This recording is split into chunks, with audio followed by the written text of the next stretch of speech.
Today is Wednesday, April 10th. This is the 1967 Cadillac Eldorado Hide-a-Way Headlamp actuating system that comprises the vacuum activators with the correct clevis tuning fork end, the fully restored headlamp door covers that have been re-blackened and all the bright work repolished, and these are the 1967 period correct variants, not to be confused with the 68s, which are different and measure different.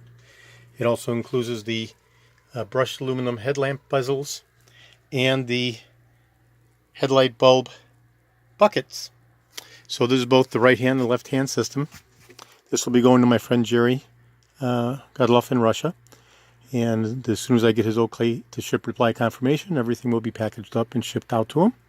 This is George in Florida. I have over 75,000 original vintage parts for the 1967 to 1970 E1 Eldorados, and I provide fully restored parts on request, and I'm most notably recognized in the Eldorado world for my fully restored steering wheels and steering columns and the power seat mechanisms.